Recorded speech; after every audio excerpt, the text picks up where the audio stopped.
business community is divided over the ANC's proposed government of national unity. While some in the business sector have cautiously welcomed the proposed ANC's plan, some are skeptical about the effectiveness of such a government for South Africa. For more on the possible economic impact, I am joined in studio by Bonga Makhanya, who is the Executive Director of the SA Youth Economic Council. Bonga, a pleasure to have you in studio to speak to us about this very contentious issue. As mentioned in the intro, it's still a proposal spearheaded by the ANC for now. But let's speak about the potential economic implications of this arrangement for South Africa. What does it mean for job creation, economic stability, but also the issue of social cohesion in the country? Afternoon, Tlantla, and afternoon to all the listeners of Newzroom Afrika. Thanks for having us once again. I think obviously we're in a moment of great anxiety in the country, a lot of uncertainty, and it's going to spill over to policy uncertainty at this point in time. So as it relates to how a government of national unity will work for policy certainty, I think this is one of probably the worst scenarios we could have possibly been in, because now you've got a range of political parties who've got different views on the economy, on certain interventions and how best to take the economy forward, who now have to come together to form a government and assure international investors, assure the local business community of how they're going to grow the economy. Now it becomes very, very complex in an environment where, for example, if the ANC were to invite the DA to a government of national unity, one particular example is the state-owned bank, or is one economic intervention, right? They don't fundamentally agree with each other on the creation of a state-owned bank, and therefore now as an international investor or as a local business community or anyone who's interested really, what direction does government then take on that one particular issue? BEE and transformation. There's a lot of disparities and a lack of cohesion in terms of policy certainty when it comes to forming this. So for us, any formation of a government of national unity should have an alignment of policy, bring together political parties which have some form of ideological grounding together, because then we know what we're getting ourselves into as a country for the next 5 years. You don't want a government who is going to be debating in cabinet over the next 5 years whether or not to implement NHI, which is sitting on the table, because the direct impact of that is that on the ground in hospitals across the country, in our healthcare sector, it's uncertainty and the chaos continues on the ground. So for us, any form of government of national unity must be around certain principles which allow for continuity, certainty, and more importantly, there must be an aggressive, radical shift in how things have been done up until now. For example, we've got a crisis of austerity in South Africa. You don't want a government of national unity that will continue with austerity, that will continue with budget cuts. You want a government that will come in and radically shift how they prioritize certain spending levels and certain spending in certain departments. So any form of government of national unity must make sure that there's an alignment of policy, because it then affects implementation and then it affects people on the ground. If there's one thing that the 2024 elections has shown us, Bonga, is that the youth perspective really matters, especially when it comes to governance matters in this country.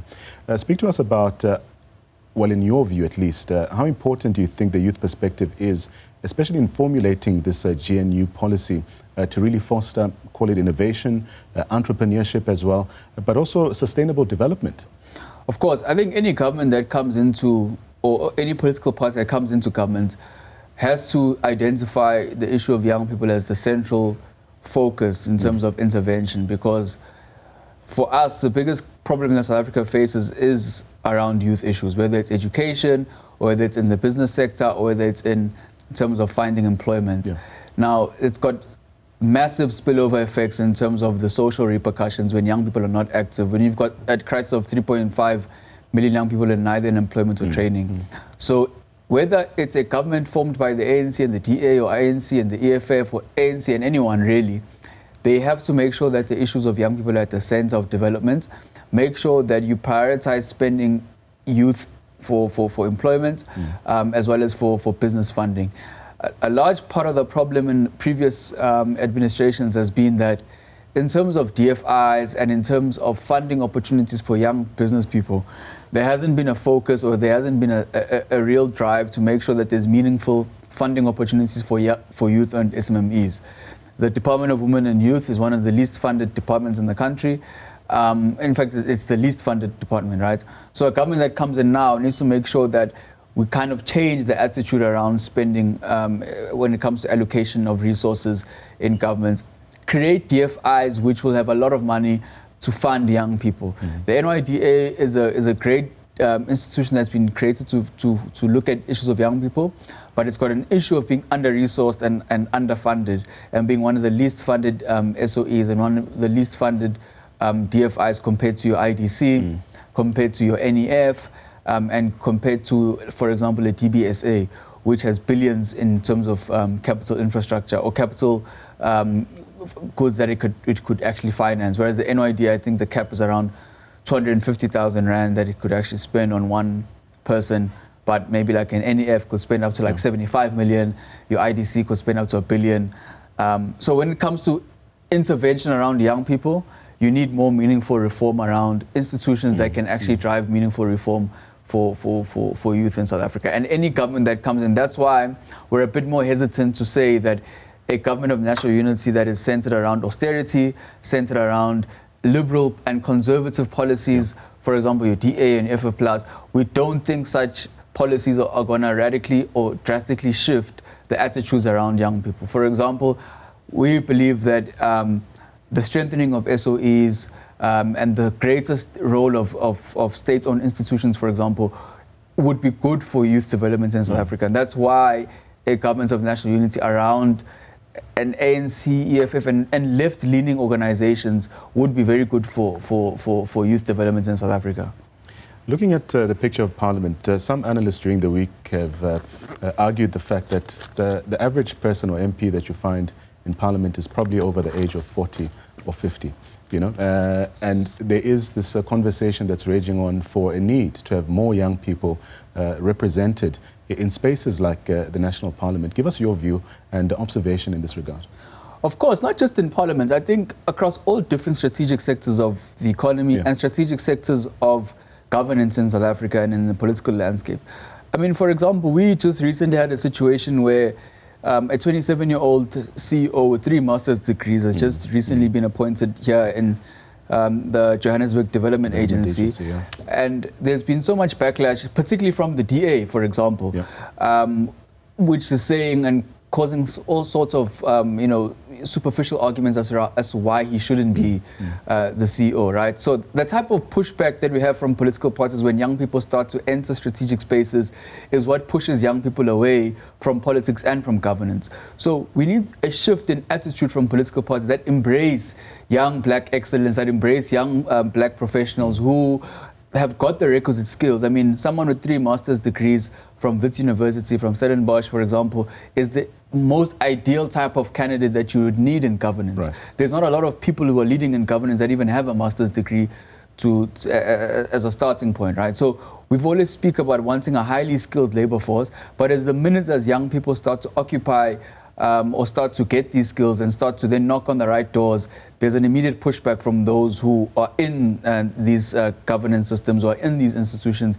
because they want to maintain the status quo and they don't want to create room for young people to access these institutions where, and the more young people that access these institutions, the more innovative ideas, the more in terms of dynamic thinking that organizations can start to grow and to see things a bit more differently. Because if for 30 years things have not been changing in South Africa and things have been more or less the same, and you've had the same people in these institutions, then once you get in a highly skilled new labor force who's young, who've got new ideas, who can bring in ideas from international community and how things are being done elsewhere, they've done the research, they can come back and grow our institutions and make them to be competitive in terms of the culture and the shift in how things are done. So having young people is not just good for employment levels, transformation, but it's also good for the growth of an organization. When you've got highly senior people who have been around, who know the institution, but you also bring in a highly skilled labor force who've got new ideas, who can... Some fresh blood to change things. I mean, for example, in sports, you always speak about how you want young sports players to come in, whether it's in cricket or because that mix is always good. And it's the same even in the workplace, and it's the same even in government and in business. You need a breed of young, black, credible people who are highly skilled, who can come in with new ideas and change how things are done and really change the face of and the plights of young people in South Africa. Bonga, going back to our initial conversation around these parties having different ideologies, the big question still remains right now is that how do you get these parties to work together? Now, some political analysts have argued as well to say it's like the electorate has forced these parties to work together. But the question is how? If you had the ear of the parties including the ANC, the DA, the EFF, and other smaller parties as well, what would your advice be to them right now? Well, I think for one, you need to all agree that they all need to respect state-owned enterprises and independent arms of government, right? So, for example, your NPA, your SARS.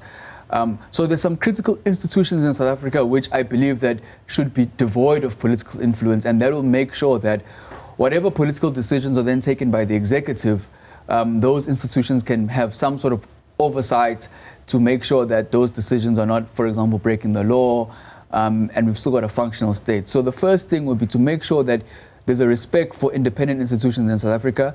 There's a respect for oversight institutions like your portfolio committees, your parliament, and some of your Chapter 9 institutions. Once you get the right and credible people there, whatever government you form and whatever policy decisions then you take, obviously should be centered around certain principles, and then that will ensure that you've got a functional state. But another key thing is to make sure that people must not form government for the sake of forming government. We mustn't form a concoction of different ideas and concoction of different personalities who have got no coherence in terms of strategic oversights for this country for the next 5 years, right? And you can't fundamentally agree on the direction that the country should take strategically. Then there's no point in you forming a government together. If John Steenhuisen believes that the country should go left and Cyril Ramaphosa believes the country should go right, there's no point in you sitting together to form a government of national unity. Find people who want to go left with you, and then you agree on certain principles, certain objectives, hold each other to account, and then make sure that these institutions, that we don't play with them. SARS, your Reserve Bank, your NPA, and then you can make sure that you've got a cohesive government. But do not create a situation where you've got a marriage of convenience between political parties who want to prove a point to the international community that we can, and then after 6 to 12 months, this thing collapses. We've seen from recent history when members of cabinets were there in 1994 were saying that the National Party simply pulled out after realizing that this thing is unworkable.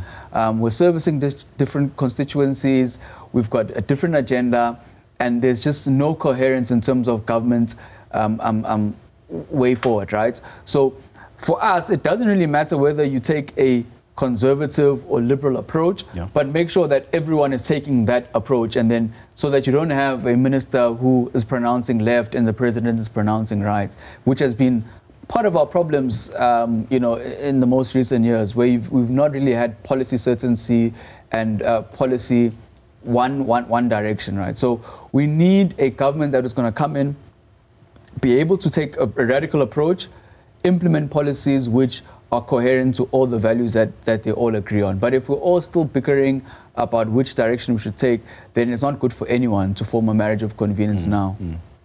Bonga, let me thank you for your time. That's Bonga Makhanya. He's the Executive Director of the SA Youth Economic Council, giving us his perspective there on prospects of this government of national unity as proposed by the ANC.